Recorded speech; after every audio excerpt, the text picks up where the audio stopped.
Hello everyone, how are you doing today?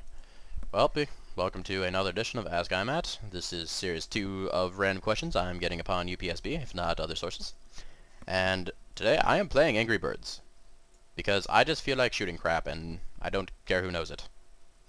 Yeah, I know, I'm starting all over, but whatever, I think you guys can sit there with a little bit of Angry Birds action, right? Everybody loves this game. Not, I'll kill you. With a shovel. Or maybe like a downed spoon or something of that nature. As I digress. So, first question today comes from Cecil. What is a good 32-inch TV for around $400? I'm mainly going to use it for Xbox. Well, to answer your question, good old Cecil, it is actually called a Samsung P2770 HD 27-inch TV. The benefit of this is it's actually considered a monitor. However, it has an HD TV tuner and all the, the functions that would go around with like being a normal television, but it's just considered a monitor. So I figured a 27-inch TV, 1080p, 5 milliseconds, HDMI, DVI, VGA, component, composite, yeah, plus remotes and stuff like that. You can't go wrong. It's $350. Because if you're going to go for a 32-inch TV, you're probably not going to get it. I'm sorry. For $400, you're not going to get anything good. You're just not. So, yeah, $350, you can't go wrong with it. It's a quality TV. I've used it. I've recommended it to numerous people, and I have yet to hear any complaints about it. I'll link it over in the description or annotation, whatever I feel like doing at the time. So, next question comes from Colin. What's your opinion on the Corsair H50? Well, the Corsair H50 is the predecessor CPU cooler to the H70. It's actually seen as a weaker CPU cooler, and there's actually been a few reports of malfunctions on it as well, so it hasn't had a ton of like staggeringly good reviews, but the incentive here is it's about a $50 water cooling block for your CPU. So that's not too bad if you're looking for a dedicated CPU block, but if you don't want to risk the chance of, having your piece of a very rather important piece of computer components going bad, I don't think I would recommend the H50. The H70 just outperforms it by a long shot, and it's only maybe an additional $20, $20, $30 max. So, to me, it's definitely worth the investment, especially if you're going to be, cooling a high-end processor. The last thing you want is to, have a bad water cooling system open up inside of your case and, wreak havoc. So, I would say, don't get the H50, save up, get the get the H70, or maybe just something around the same price range of the Noctua air cooler.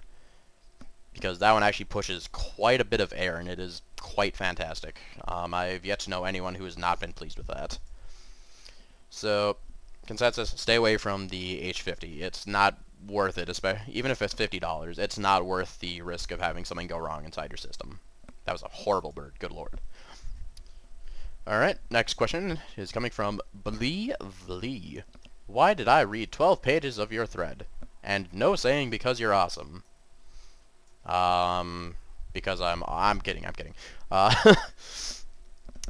I'm guessing it's because I gave you something to do. When you have people answering random questions, they tend to want to read. I don't know why. I don't think I'm really that fascinating when it comes to answering questions.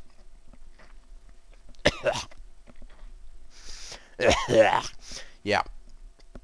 Pretty sure I just swallowed something disgusting. Well, that was fantastic. Well, thank you, Believely, for making me swallow disgusting things. So to answer your question, it's because I swallow disgusting things and then I speak about it. How about that? Okay. Alright, next question comes from Krispy Kreme. Minecraft torches. No light is being produced from them while I put them up underground. Well, when it comes to Minecraft torches, that generally means your computer is lagging. Because that is actually not a known issue whatsoever with, torches just not working. Like, the only thing that would make it not work if I cannot talk today, I am sorry.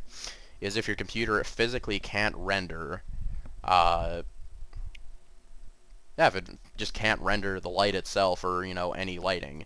Like, the only tips I can offer you is to, change your rendering distance, drop your graphics down from, fancy to fast, maybe bring it down to like a tiny render distance. Just really basic things like that. So, I really wish I could help more. If you have any more issues along that lines, I'll be more than happy to try and help. But there's only so much I can, do from my house here. Alright. Next question is from Stare. Should I save Psychic Horror for Wind Fury, or use as a gap maker so I have room to Mind Flay? For anyone who doesn't know what he's referring to, he's actually talking about a couple of World of Warcraft spells. I'm trying to remember what Psychic Horror. It makes him drop long-range weapons and distance 30 yards, and I think it terrifies him for like 3 seconds, something like that.